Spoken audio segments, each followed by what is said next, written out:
ఈరోజు పోలీసుల పైన యంత్రాంగ పైన ప్రభుత్వం పైన చాలా అంటే చాలా స్టేట్మెంట్ ఇస్తున్నారు. ఇప్పుడే వస్తే ముందు కూడా లైవ్లో చూశాను. చాలా అంటే చాలా విమర్శ చేస్తున్నారు. ఏదో నిరంకుశ ప్రభుత్వము, లేదంటే ఎమర్జెన్సీ వస్తుంది, ఎమర్జెన్సీ ఉంటే మీరందరూ ఉండేవాళ్ళ, ఈరోజు మీ అందరితో మాట్లాడేవాడా? మీ అందరు కూడా లోపల ఉండేవాళ్ళు.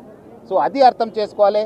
చట్టం తను పని చేస్తుంది. డెఫినెట్లీ చట్ట భాగంగా ఏమైనా మనం డెఫినెట్లీ పోతాను, మనము అక్కడ సెర్చ్ చేస్తాను, కావాల్సిన వాళ్ళు అరెస్ట్ చేస్తాను, చట్టం ముందు పెడతాను, అప్పుడు చట్టం చూసుకుంటుంది.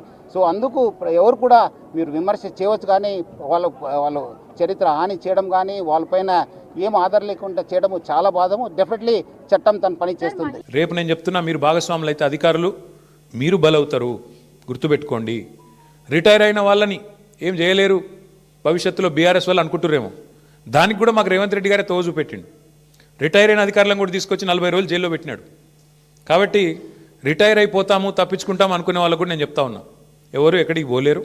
ఇప్పుడు ఎవరెవరైతే రేవంత్ రెడ్డి గారు ఆడిచ్చినట్టు ఆడుతున్నారో, అక్రమమని తెలిసి కేసులు పెడుతున్నారో, అక్రమమని తెలిసి అడ్డదారులు దొక్కుతున్నారో, ఇంకెక్కువ మాట్లాడుతున్నారు కొంతమంది. అయితే ఎమర్జెన్సీ అయితే మీరు బయట ఉండురా, లోపల ఉందురు.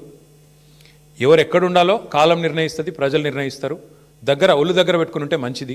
ఈ టైప్లో ఆయన ఆడిచ్చినట్టు ఆడితే మాత్రం మీకు కూడా తప్పకుండా భవిష్యత్తులో మరి చట్టపరంగా, న్యాయపరంగా మీకు కూడా ఇబ్బందులు ఉంటాయి. గుర్తుపెట్టుకోవాలని చెప్పి కూడా అధికారులకు చెప్తాను.